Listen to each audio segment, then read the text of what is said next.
Hello everybody, it's Drew here on Tuesday afternoon. I've spent part of the day today working on our sermon for Sunday, and I think we've about got it ready. I'm looking forward to that, to being with you in worship on Sunday morning. I came across something in my daily devotional reading last week that seems to fit really well with where we are this week, with all that's going on in the news and in the world around us. And I want to share that with you. I think you'll find it meaningful.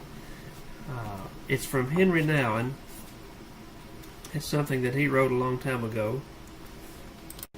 He writes, "Not too long ago, a priest told me that he canceled his subscription to the New York Times because he felt that the endless stories about war, crime, power games, and political manipulation only disturbed his mind and heart and prevented him from meditation and prayer. This is a sad story because it suggests that only by denying the world can you live in it, that only by surrounding yourself by an artificial, self-induced quietude can you live a spiritual life. A real spiritual life does exactly the opposite. It makes us so alert and aware of the world around us that all that is and all that happens becomes part of our contemplation and meditation, and invites us to a free and fearless response. A free and fearless response." That's my prayer for you and for myself. I hope you'll sit with that this week and let it soak in as you do your quiet time and spend some time alone with God. We live in challenging times, but we're called to be a free and fearless people, a people of love above all else. So hold that close. I hope you will.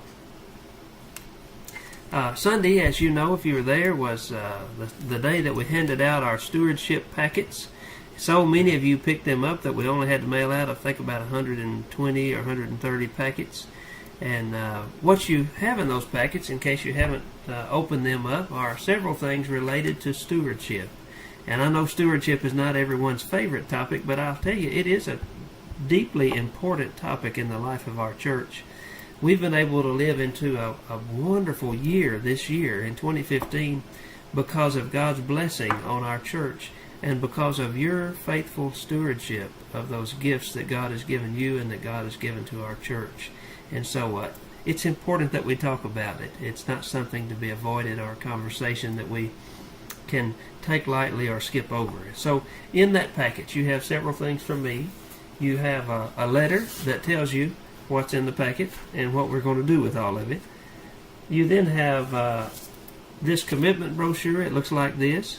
It says prayers, presence, gifts, service, and witness, making disciples of Jesus Christ for the transformation of Crossville and the world. And just like last year, it has all of the opportunities to serve, all of the places in which you can serve across the spectrum of the church, and also some other words of explanation about what we're trying to accomplish here. You may say, well, now I filled that out last year. Why do I have to fill it out again? Well, each year we, I think, recommit ourselves to Christ in this way, and we let each other know again all the ways that we plan to be in mission and ministry within our church family. And so I hope you and your family will sit with this and pray over this and find those places, all of those places, where you hope to serve and to be a part of the ministry of Christ that's happening at Crossville First in 2016. A few of you may say, well, I marked a box last year, nobody ever called me. That may have happened, and I'm sorry if it did.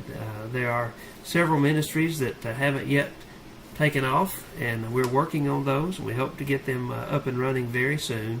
And it's possible also that something slipped through the cracks and we didn't get your name to the right person, but we feel like we did a pretty good job last year of communicating to all of the different ministry leaders, those who are interested in serving. And so we hope you'll do this again and bring it with you next Sunday as a part of our Commitment Sunday or Stewardship Sunday next Sunday, November 22nd. Also in the package you'll find the 2016 Estimate of Giving card. It looks like this. And that's a way for you to prayerfully let us know how you plan to financially support the ministries of Christ that happen here at Crossville First. And Shannon and I are working on all of this too, and we'll have ours ready for Sunday, and we'll bring them forward. We talk about a tithe all the time. Some of you tithe. A tithe is 10% of the monies that you earn. It is a biblical model from the Old Testament. A model from the New Testament is just to give everything you don't need, and that's another model that some of us seek to live into. And so I hope you'll give some consideration to some percentage giving of your income that is an expression of your faithfulness and your gratitude to God for all that God is doing in and through your life.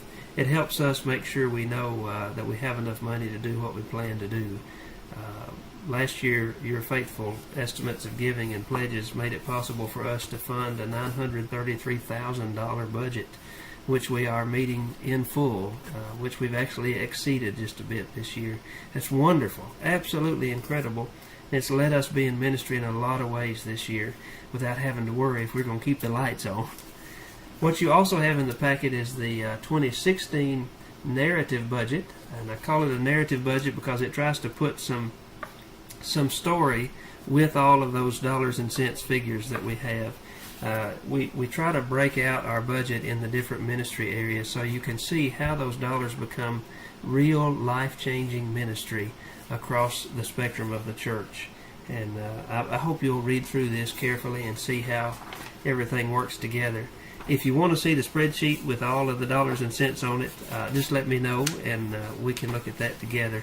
I'm not trying to hide that from anybody, and this narrative budget is not an attempt to muddy the waters. It really is just an attempt to show this is how we spend our money for the glory of God, not for the maintaining of an institution. So that's what this is about. Finally, in the package, you have a Program of Ministries brochure, which is a new thing. We are so grateful to Carol Bond, our executive assistant, who, with the help of the rest of the staff, put this thing together. It is basically a magazine that contains everything we do, and it was quite an adventure to get all of this together and to get it all compiled. We may have left a few things out here and there, but we think we got most of it in, and it's exciting to sit down and read through this magazine and see all of the ways that we are in ministry with our community and also within our congregation. And so hope you'll look through this, and I hope it will be a big help to you as you introduce people to the love of God that is offered in Jesus Christ, and hopefully to a church family that might just be ours at Crossville First. So anyway, take a look at that and enjoy looking through it. Know this, above all else, stewardship is not just about making sure we got enough money. Stewardship is about all of us growing in our discipleship, becoming better and better followers of Jesus Christ. That's what we're trying to do together. And it's a journey. My goodness, is it ever a journey. Every day is a new day. And we try again and again to be those people that God created us to be. And so I hope you'll receive all of this in that spirit. And I hope that you will take some time to pray and reflect and think about how God might be calling you to be a part of the ministries of Christ at Crossville First. Sunday morning, we will have a great celebration. We'll bring all of this stuff to the altar. We'll lay it on the altar and offer a prayer of thanksgiving and commitment to God as we look forward to 2016. And when it comes to those estimates of giving cards, know that no one else will see those except for myself and our treasurer, Kathy Camera, and that's just so we can get them entered into our database. And after that, you'll be the only person that sees that information. We do keep it very confidential, as is right for us to do. I think that's all I have for today. I hope you're having a great week, and I look forward to seeing many of you Wednesday night at Bible study or other classes that you have. And the rest of you, I'll see you on Sunday morning. Looking forward to it. Thank you very much.